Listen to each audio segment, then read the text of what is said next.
Hello বন্ধুরা, আমি চলে এসেছি আবার একটা নতুন ব্লগ ভিডিও নিয়ে। দেখুন, আমি এসেছি এখন হনুমান মন্দিরে। হনুমান মন্দিরটা দেখুন কত সুন্দর। এই দেখুন, বাইরের দিকে দুটো মূর্তি বানানো আছে। দেখুন কি সুন্দর মূর্তিগুলো। এদের হাতের কাজ যারা করেছে কত সুন্দর, নিখুঁতভাবে হাতের কাজ করেছে। আর বাইরের দিকে দেখুন, বাইরের দিকটা আমি কটা সিনারি দেখাচ্ছি, কত সুন্দর সুন্দর সিনারিগুলো দেখলে আপনাদের মন ভরে যাবে। এত সুন্দর সিনারিগুলো, পুরো দেয়াল জুড়ে সিনারি দেওয়া আছে। সিনারিগুলো খালি দেখুন, সিনারিগুলো আমি দেখাচ্ছি আপনাদের, কি সুন্দর সুন্দর অপূর্ব সিনারিগুলো। আর এখন গেটে তালা দেওয়া আছে, একটু পরে গেট খুলে দেবে। 5:30টার পরে, 5:30টার দিকে খুলে যায় মন্দিরটা। আমি এখন একটু আগেই চলে এসেছি, দাঁড়িয়ে আছি, তাই বাইরে দাঁড়িয়ে আছি যখন ভাবছি আপনাদের বাইরের দিকটা দেখিয়ে দিই, আপনাদের দেখলে মন ভরে যাবে।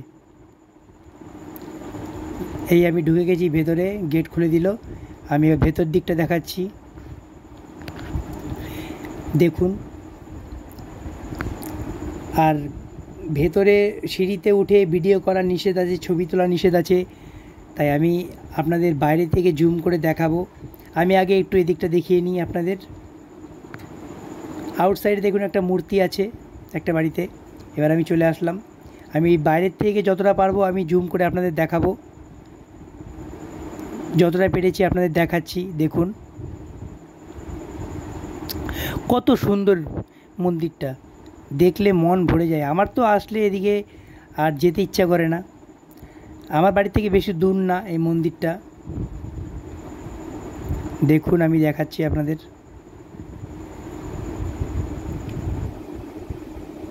উল্টো সাইডে একটা শিবের মন্দির আছে, এই মন্দির আছে শিবের মন্দির।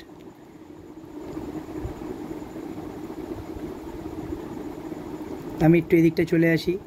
এই দেখুন, এদিকে কতগুলো মূর্তি আছে দেখুন।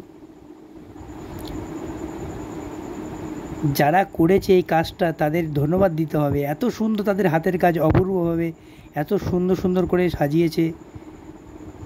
আপনারাও আসবেন এই মন্দিরটায়।